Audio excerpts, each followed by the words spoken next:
Hey guys, welcome back to Science Week 4, Day 2. We are going to review over the parts of the plant. You are welcome to glue these if you would like. I'm just going to place them.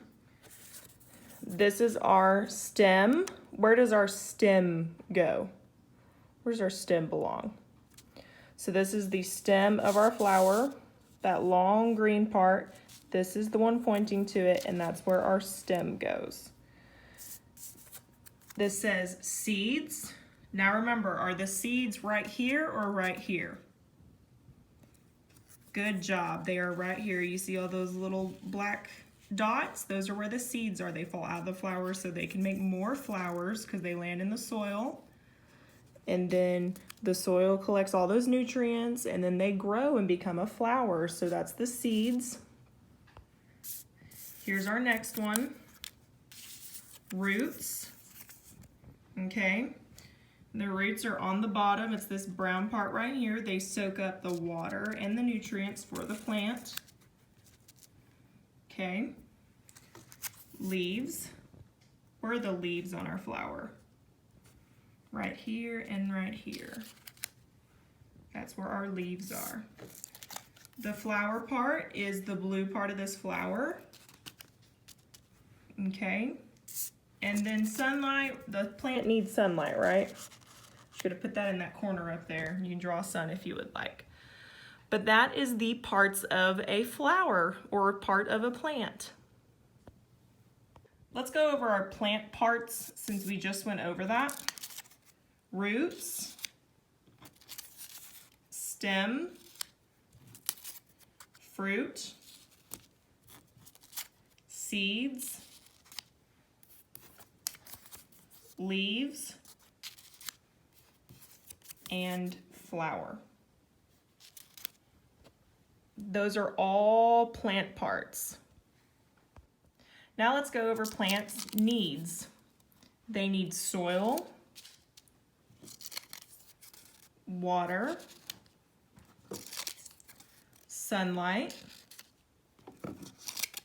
and air to survive. So we've got our plant parts on this side and our plant needs on this side. You are welcome to go over this as much as you would like with your child.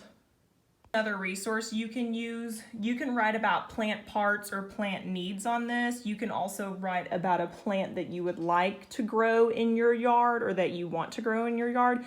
And you can also write about plants that you already have growing in your yard. I'm going to do an example real quick. I'll draw a picture of what I want to write about, and then I'm going to write about it. So here's my plant drawing. I have my pot and I have my flower, and then I'm going to write about it down here. I'm going to write how a plant needs soil, water, sunlight, and air to live. So here's my example sentence. A plant needs soil, water, sunlight, and air to live.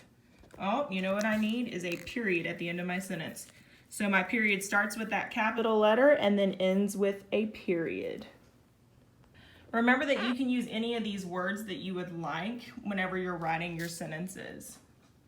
Another thing you can do is make a bouquet of flowers. So I have different types of flowers here that you can color and then cut out.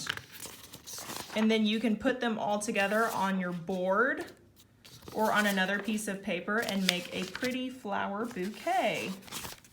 And that's another activity you can do with plants. Whenever I was in second grade, we did a wildflowers collection because we were talking about plants and flowers. And I made this almost 20 years ago, so I just wanted to go through that with you guys and show you another activity that you can do. I do not suggest driving around and finding all of the wildflowers right now because I want you to stay home and be safe, but this is maybe a future activity that you can do.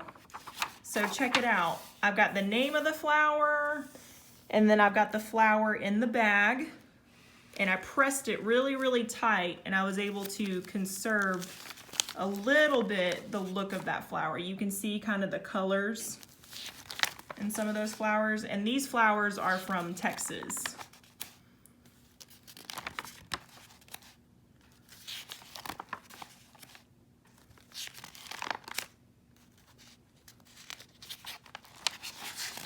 So as you can see, all kinds of flowers. And then, whoo, this one was called a yucca. And I remember thinking to myself, no wonder it's called a yucca. That looks yuck. But all those juices kind of just flowed in there. But that's what that flower looks like after 20 years. So that's an activity that you can do in the future as well.